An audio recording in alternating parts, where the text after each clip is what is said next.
Hello, I'm Tobie Donovan, and you are watching the Permanent Rain Press.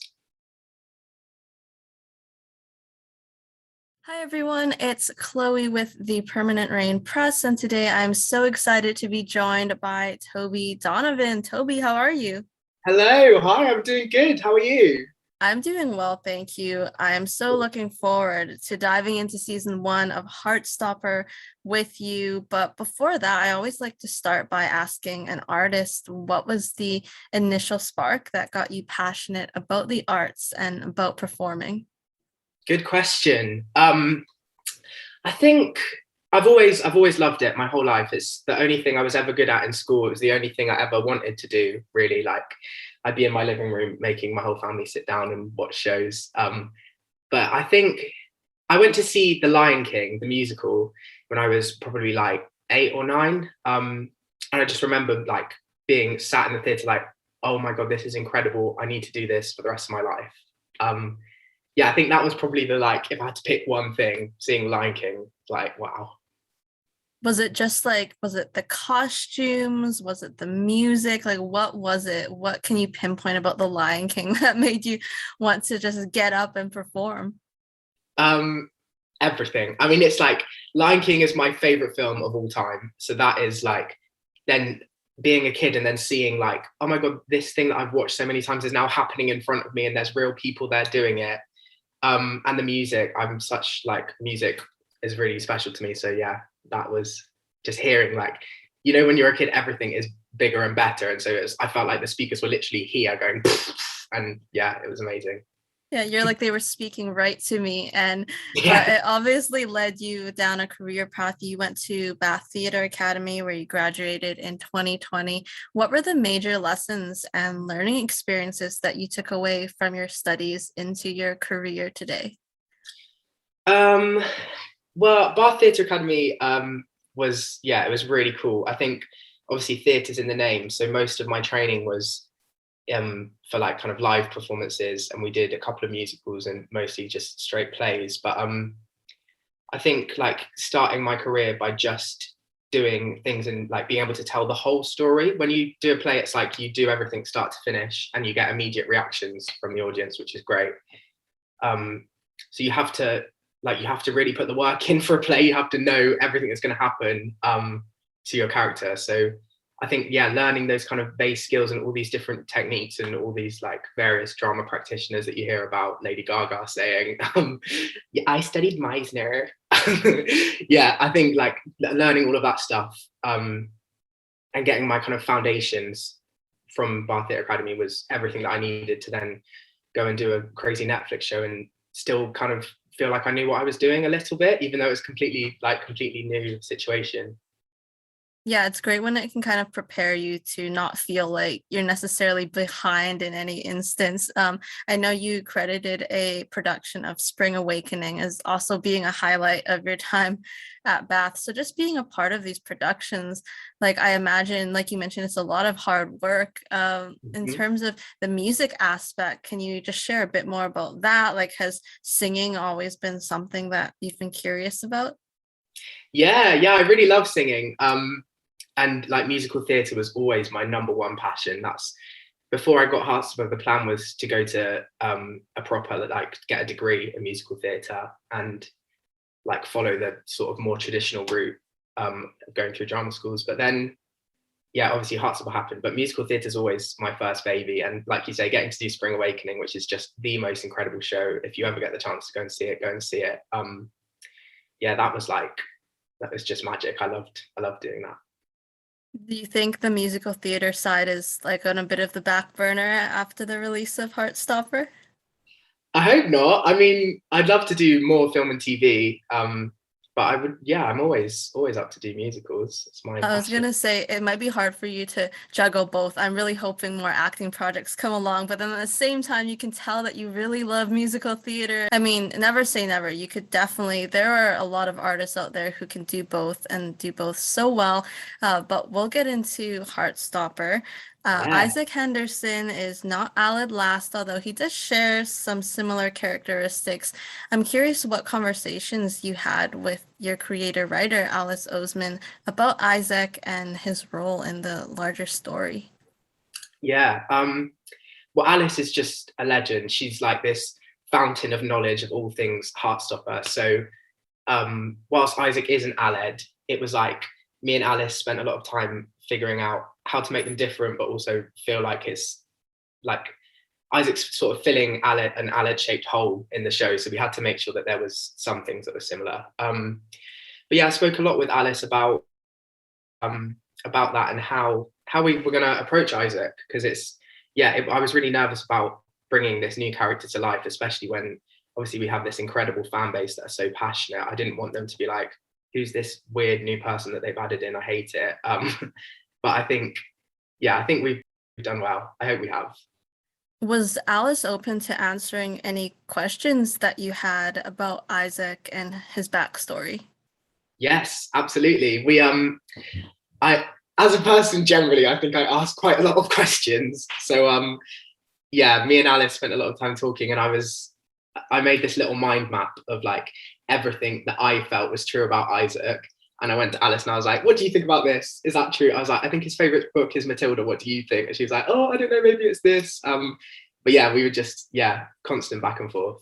Because there's a lot about Isaac that we don't know that might be explored in the future. But in terms of maybe his life at home, like I'm curious if you don't mind sharing a couple of tidbits of maybe what you envision for Isaac, because what you thought would definitely shape his actions and motivations on screen. Yeah, absolutely. I think as an actor, it's always important to know like what happens not on the telly. But for Isaac, I think in my head, this isn't necessarily canon. This isn't necessarily like gonna happen. But I think Isaac is the oldest of three kids, and lives with mum and dad. And I think dad either like is an English teacher at school or has an English degree, or some kind of connection to books. And I imagine them just sort of having all these massive bookshelves in their house. And Isaac's dad going, oh, I read this one. Like, I think you'll like this one, Isaac. And Isaac then going, Dad, what are you on about? That's rubbish. I read that 3 years ago when I was 5, and it's like some massive book. I feel that you could definitely see it, and especially like his family having the book connection as well. You spent a lot of time working opposite Joe, Will, and Yasmin as that kind of core friendship group. Did you spend any additional time together either prior to filming or offset to kind of build that friendship? Yeah, absolutely. Those are like three of my favorite people on the whole planet.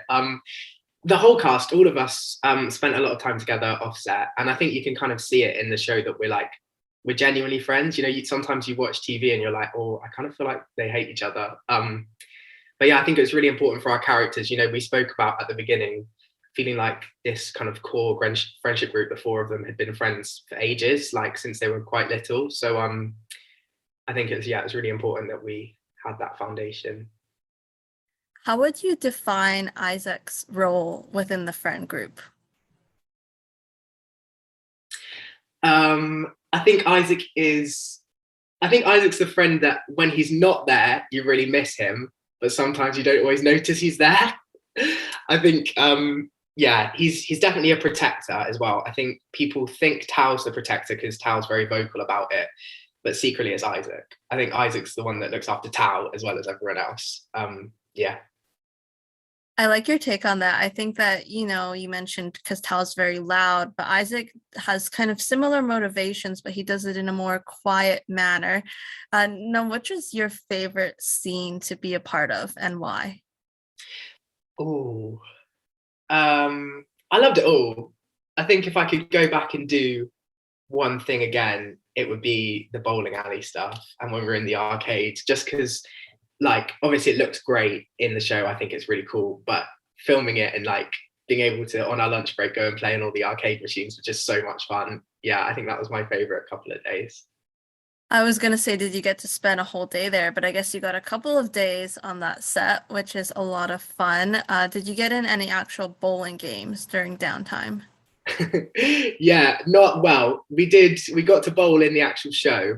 So that was fun. And then we got to there's a little behind the scenes video somewhere of us bowling, which someone has. But yeah, we were there for like 3 days. And I think that was the first time where I kind of realized the gravitas of what we were doing, because they shut down this whole like public bowling alley. where obviously like kids would want to go after school or whatever, and we were like, oh, sorry, we're shooting our TV show in here, you can't come in. Yeah, seeing all those signs outside that say sorry, we're closed or filming, and you're like, wow, I'm like in a lot of these scenes. I'm here. It's a Yeah, big exactly. production. And it must have been nice to also like get out of the school set for once. Absolutely, yeah, we spent a lot of time in the school. So I wanted to talk about a few other scenes, if you don't mind sharing some behind the scenes comments or insights.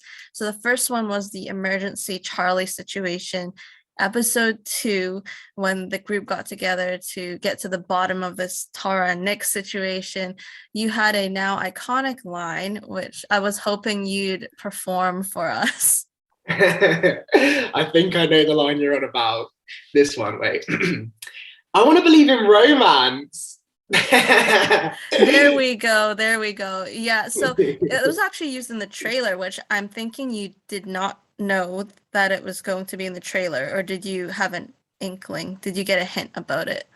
I found out the day before, but I was like, oh, that's so cool. I can't believe my voice is going to be in the trailer. But I didn't realize people would connect with it as much as they did.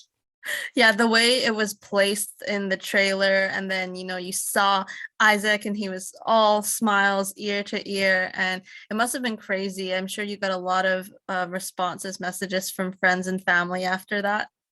Absolutely, yeah, yeah.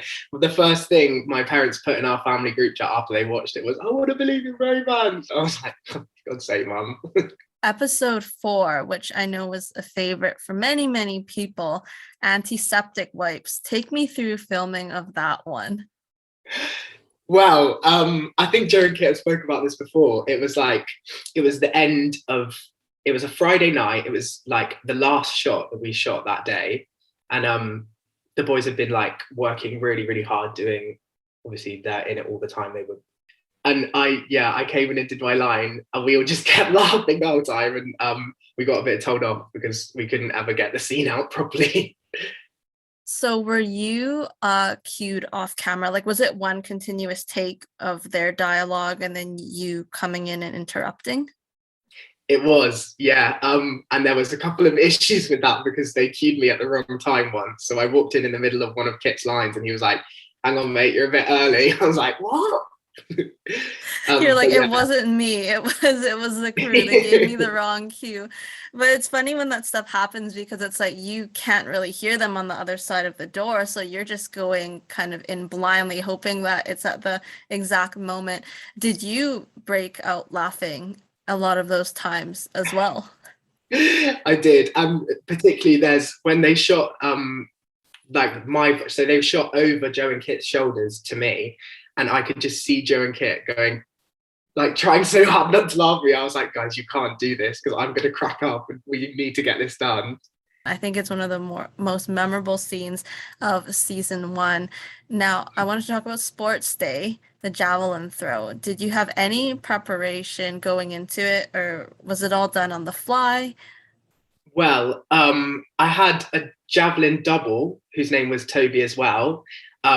And he was like sort of helped me understand a bit about how to throw a javelin. But I threw one real javelin and they were like, oh, okay, Tobie, that was good. And then basically someone came out and brought me this like wooden rod which had CGI tape on either end, and they were like, I think we'll CGI it, don't worry, you just throw this. And I was like, oh no, I'm so sorry. That's funny to think about because I was thinking like the shot makes it look like you have excellent form, but there was a little TV movie magic behind that. Maybe in Absolutely. season 2 you'll have to actually work with your double a bit more and get it down so we can see you do a real javelin throw. But sports day just Yeah. looked like a lot of fun. You had the cute face makeup and everything. What do you remember from that day? Yeah, well, those were sports day was again 3 days, and those were my last 3 days on set. So it was like very heightened emotions, like after 3, 4 months of being all together and working with like my best friends. It's very sad, like coming to an end of it all, but it was also boiling hot. I had gorgeous makeup on. Yeah, it was just so much fun, so much fun.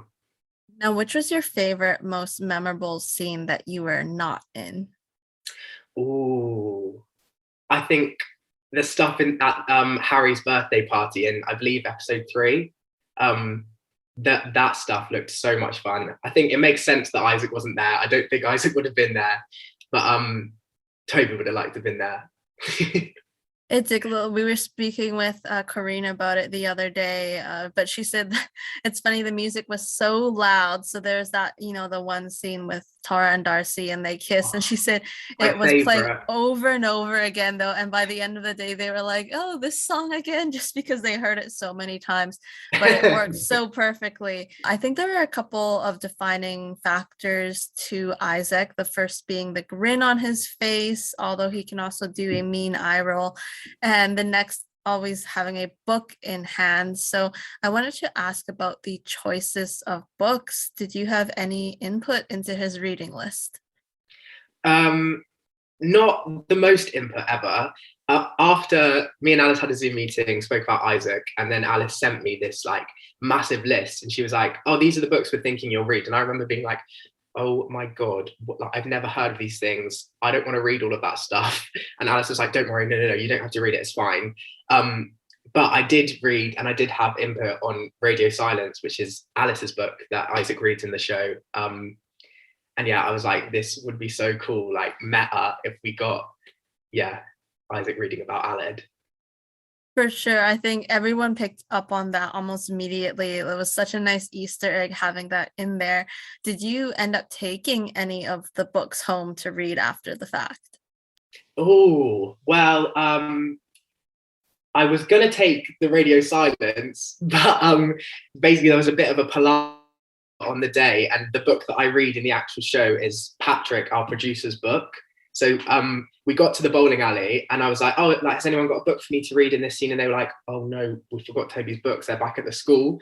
So Patrick had to send like a courier to his house, which was closer than the school, and pick up his personal book. And I read that in the show, and I felt really bad because like Isaac bends his books quite a lot and folds pages and makes them a bit messy. But yeah.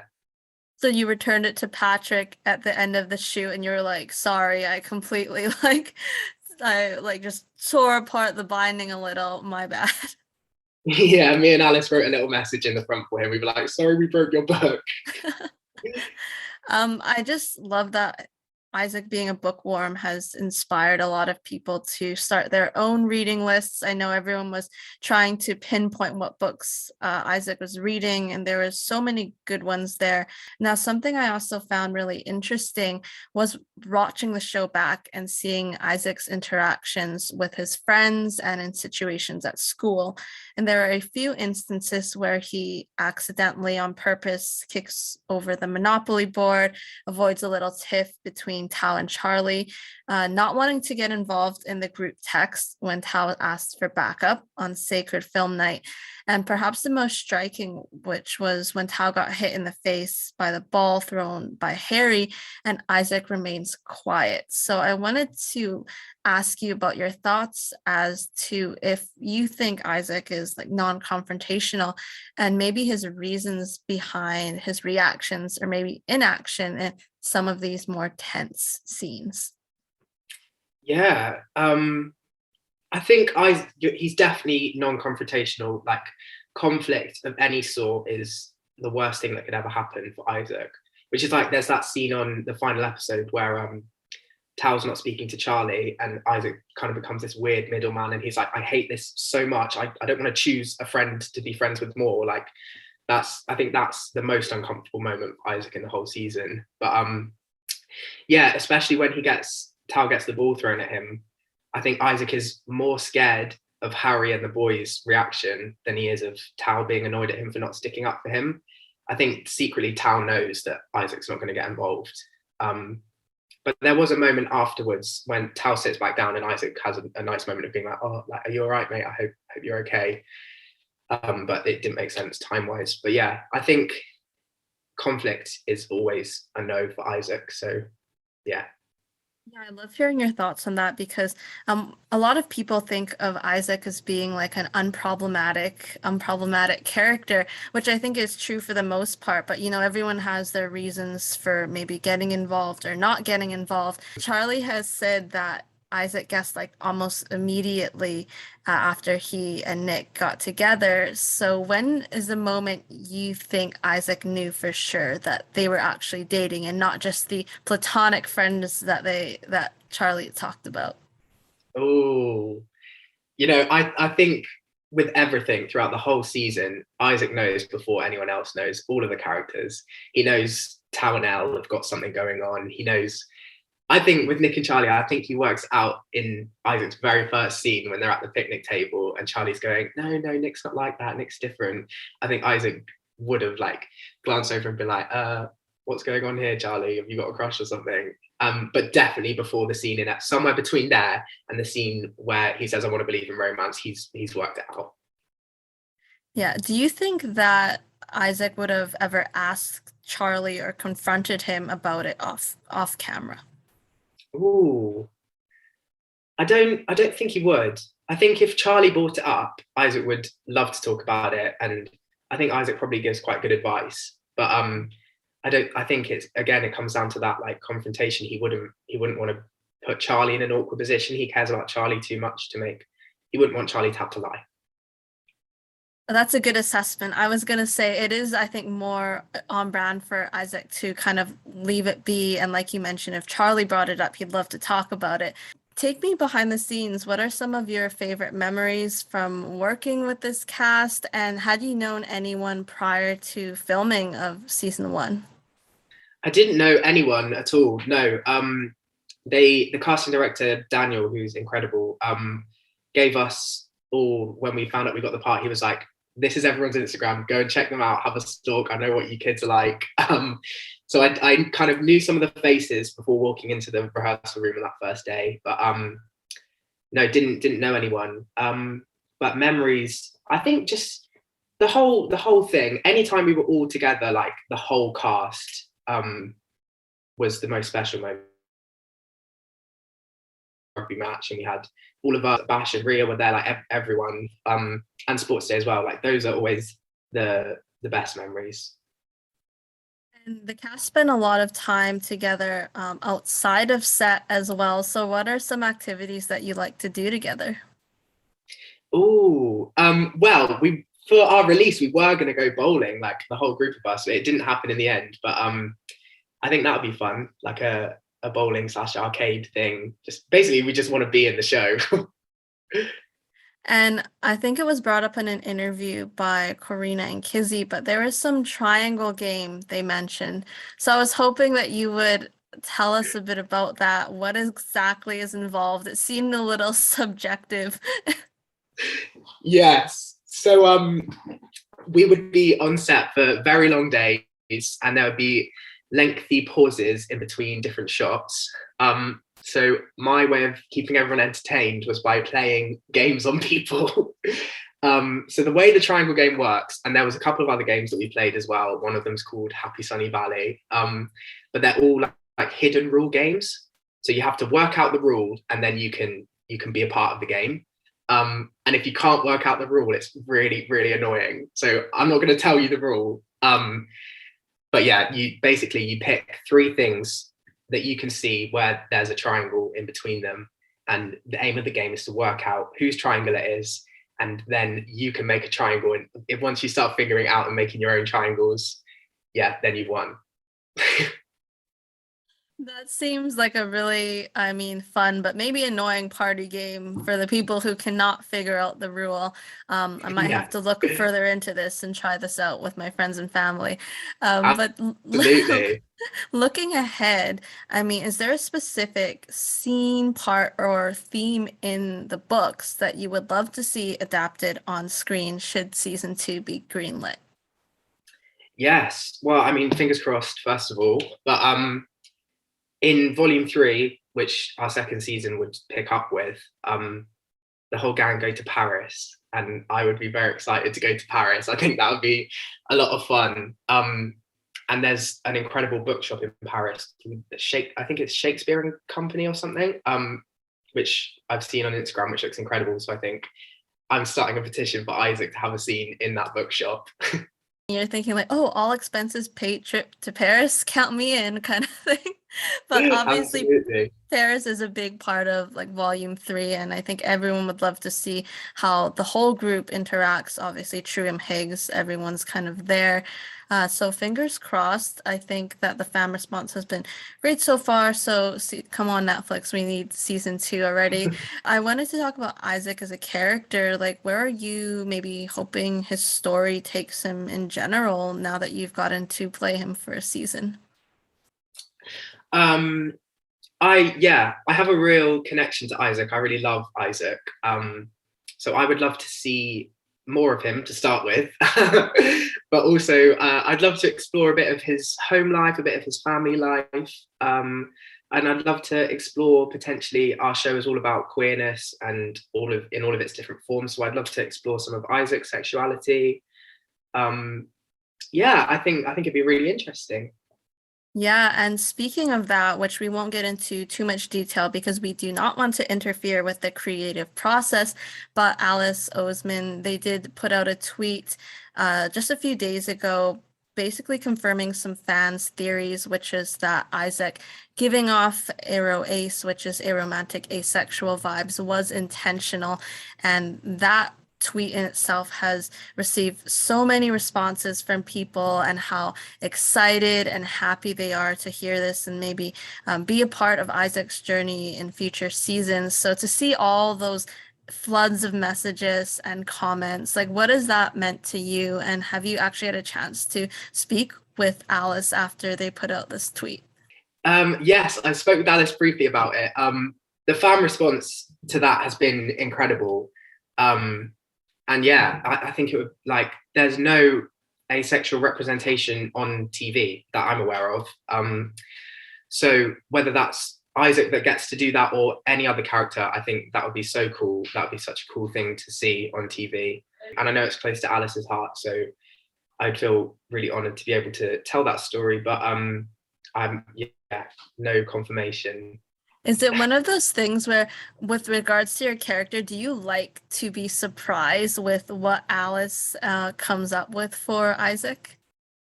Absolutely. Yeah. I mean, Alice knows these characters more than anyone else ever. So it's always exciting to see what Alice comes up with and where she wants to take the story. And in terms of fan response for the show in general, I mean, you have Twitter and Instagram, so you've seen a lot of the love, a lot of the edits. So what has been your reaction to all of this? Yeah, it's been so crazy. The edits in particular, I like. I always felt that I love Isaac, but I wasn't expecting the world to love him so much that they're going to take time out of their day to make edits about Isaac. I was like, wow.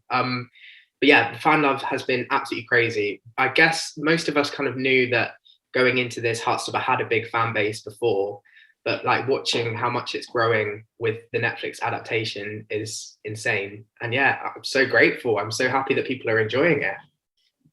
Yeah, I know everyone is so dedicated. And like you mentioned, people taking time out of the day to put in all these edits together and create it for you. And then it just must be a trip down memory lane, I'm sure, when you see a lot of them. Yeah, absolutely. Yeah, it's crazy. I feel so privileged that people want to do that for us and want to draw us, want to write us lovely messages, edits. Yeah, it doesn't go unnoticed. We all love it. So we are going to look at some tweets on Twitter right now. So you can grab your phone and I sent them to you and I will basically give you the floor. This is from an account called Carpe Dismal. And they say, I'm disappointed Isaac wasn't at the milkshake day. I want to know what kind of milkshake he likes. Great question. First of all, I feel like Isaac would have felt so uncomfortable at the cafe with all of the different couples. I think he would have been like, oh, guys, come on, get a room. So I think it makes sense that he wasn't there. But Isaac's favorite milkshake would be, I think it'd be something a bit weird, a bit different, maybe bubblegum or something. Yeah. What else have we got? This one is from an account called McVal Graces. It says, no, because I'm convinced Isaac did this on purpose. And it's a screenshot of Isaac saying, sorry, gang, I'm super sick and I can't make it tonight. Enjoy your evening. Yeah, that's Isaac's kind of Karen from Mean Girls, I'm sick moment, which was so, yeah, when I saw that in the show, I was like, this is perfect. And I think it comes back to Isaac knowing what's going to happen before everyone else knows what's going to happen. So I think he's sort of giving Tao and Elle a little nudge, setting it up for them. Yeah. What's funny with that is, you know, we see Tara and Darcy and Nick and Charlie try that at the Milkshake Cafe, and Elle kind of notices what they're doing, but here's Isaac basically doing it in his own way. And so do you think that he would be like incredibly supportive of Tao and Elle?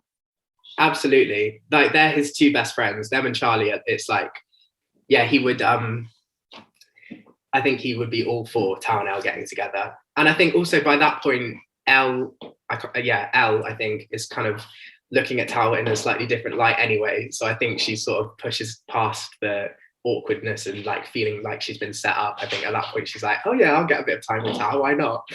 Yeah, he definitely wasn't sick.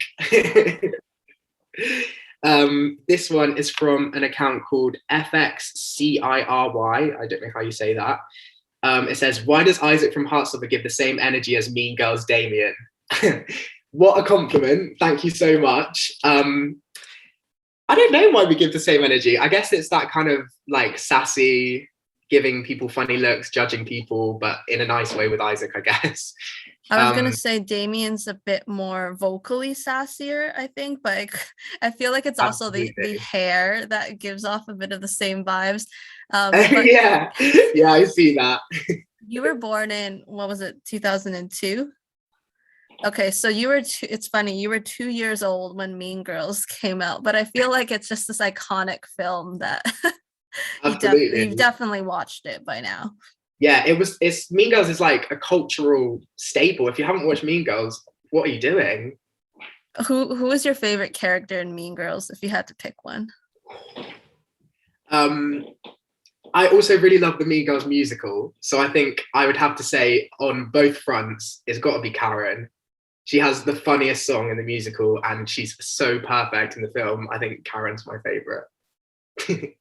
Yeah, I always like wish for some kind of little, you know, they do those reunion bits, but I know that there are some moving pieces that might prevent that from happening. But yeah, just overall, just a film that I can always come back to watch as well and be like, it has some great moments. Yeah, comfort, isn't it? It's a comfort film.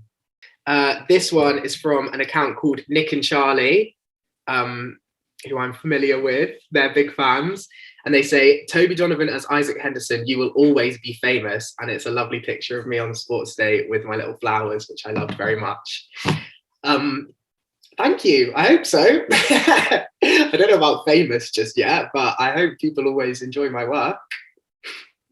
I feel like that's a perfect tweet to like encompass how a lot of people have been feeling towards Isaac, and a great way to end things off. So thank you for reading those tweets.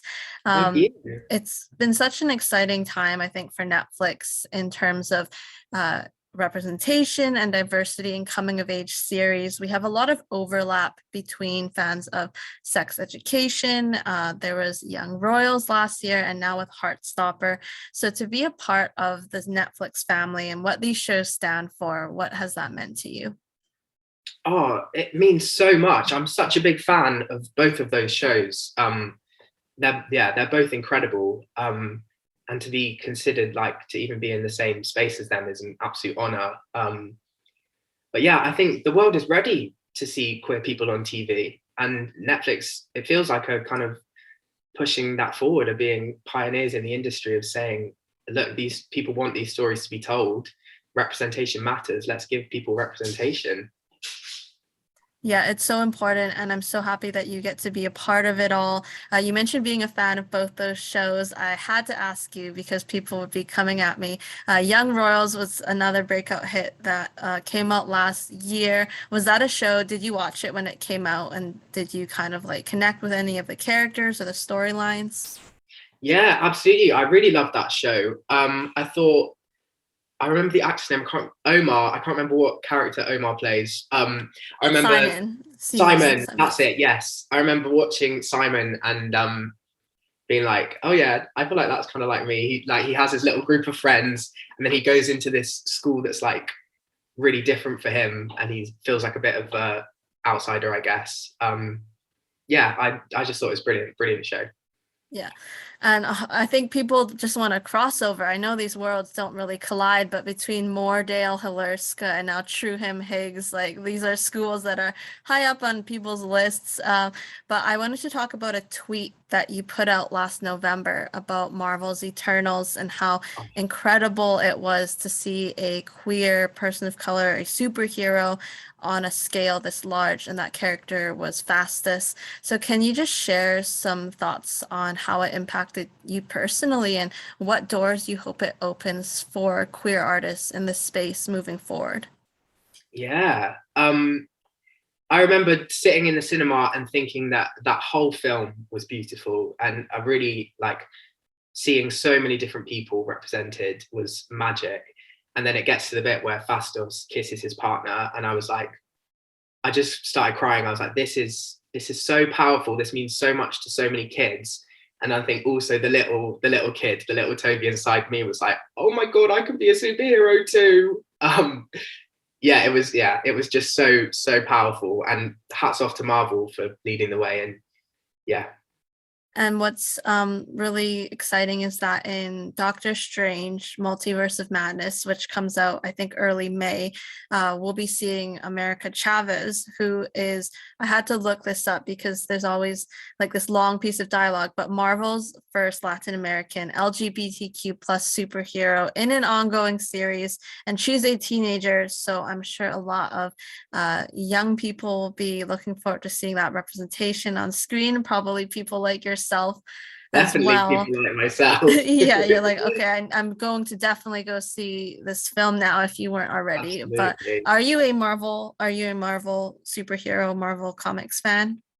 Absolutely. Marvel films are always my favorite films. One of my favorite films of all time is the second Captain America film. I think it's just perfectly executed movie, regardless of being a superhero film. But yeah, massive Marvel fan. So excited to see Multiverse of Madness, mostly for Scarlet Witch, if I'm honest. But I didn't know about right? Like Scarlet Witch, Elizabeth Olsen, so good. Oh, incredible. And Benedict Cumberbatch as Doctor Strange is incredible. And I didn't know about America Chavez. That's so exciting. Can't wait to watch that film. Yeah. Unfortunately, I wonder, maybe we'll ask Will about this, but Tao obviously has something against the Marvel superhero films.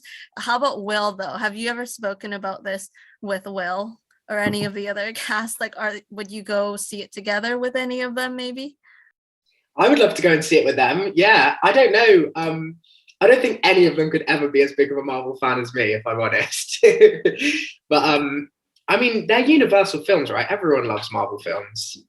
You might have to go convert some of them in the group chat. Just be like, "Come on, guys! I this is important to me. Let's go see it together." Yeah, I will. I definitely will. Now, as we round things out, I have to ask, who are you listening to on your playlist? Ooh, this is always a hard question because I feel like whenever anyone asks me, everything leaves my head. But I went to see Rex Orange County in concert a couple of weeks ago. I'm a massive Rex Orange County fan. So they will always be, Alex will always be at the top of my playlist. I also, Baby Queen, who wrote a beautiful song for our show called Colours of You. I'm a massive Baby Queen fan. Massive Harry Styles fan, massive SZA fan, Doja Cat, Megan Thee Stallion. Yeah, a very eclectic taste. I like it. Those are some great artists there. Harry Styles. What's your favorite Harry Styles song?